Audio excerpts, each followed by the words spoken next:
Greetings, everyone. Today we're talking about at-will employment, a topic so foundational to the American workplace that it might as well be called capitalism's trust fall, except the trust part is really debatable. Our story begins back in the 1870s. That's when legal scholar Horace Wood, whose name practically screams, "I'll ruin your weekends," introduced the doctrine of at-will employment. This is the idea that employers and employees can part ways at any time, for any reason, or for no reason at all. Now, here's the formal definition. At-will employment means that either party can terminate the relationship with or without cause. But let's be honest, it's more often without cause. Because if you've ever been fired, you know they don't sit you down and say, "Hey, you're being let go because of your excellence." For employers, this sounds great. Flexibility, they call it, like yoga, but less relaxing. It means they can adjust to market conditions, which is corporate speak for "we're laying you off because Chad and finance bought way too many ergonomic chairs." But this isn't a free-for-all. Even in an at-will environment, employers still have to follow basic laws. Anti-discrimination statutes?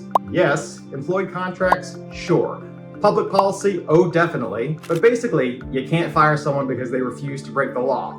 Wild idea, I know. On the flip side, employees have the freedom to leave for greener pastures. But let's be real, most people don't quit because they can. They quit because Greg in sales microwaved his fish. Again, at-will employment theoretically creates competition for talent, but it also means you can be fired because your boss just had a vibe. Now, to be clear, there are things you can't be fired for, like your race, religion, gender, or age. Although the system doesn't always work as intended. Federal law says you're protected, but if you've ever filed a complaint with HR, you know it's about as reassuring as a lifeboat made of paper. And I'm not throwing shade at HR people. I am one of those HR people. It's just not as easy for HR folks as you might think. And then there's the state variations. For instance, Montana, because of course it's Montana, says employers need good cause to fire someone after a probationary period. Meanwhile, California, New York, and Massachusetts have so many exceptions, they're basically running a game show called At-Willish Employment. Pretty cool name, right? Now, in practice, this system works best when employers do things like document performance issues and treat employees fairly. But let's not pretend every manager is a beacon of integrity. Some see at-will and think it means at whim. Meanwhile, employees are left wondering, can I leave this toxic job without burning bridges? Probably not. And just to make things more fun, we now have remote work, the gig economy, and employees who'd rather crowdfund their rent than deal with a 9-to-5 job. And who can blame them? At-will employment is adapting, but not fast enough for the hashtag quit my job and started a churro truck generation.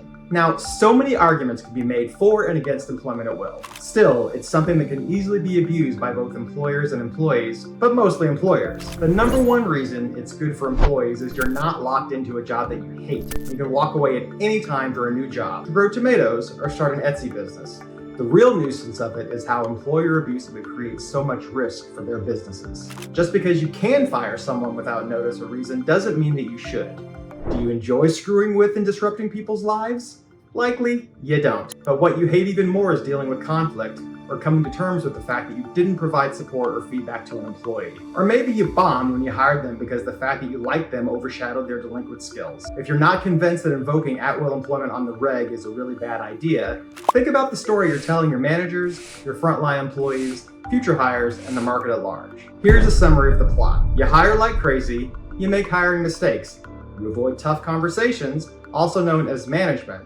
The word is probably in your job title and certainly appears in your job description at least 100 times, and you treat people like gum on the bottom of your shoe because you avoid conflict like the plague. And this is just not cool. Of course, you can get by with it, but people are smart.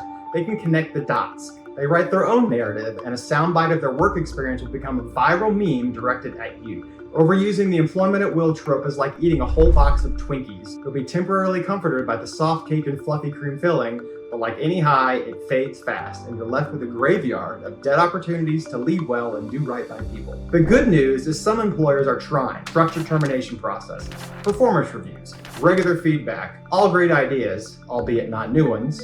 Meanwhile, employees who understand their rights and build strong skills can turn at-will employment into a springboard instead of a trap door. Or so the experts say. Your mileage may vary. So what have we learned? At-will employment is the Wild West of labor laws. It's flexible but precarious, empowering yet terrifying. Employers, if you want to retain talent, stop treating people like disposable napkins. And employees, if you're stuck in a bad job, document everything, because nothing says justice like a well-timed screenshot. So here's what to do.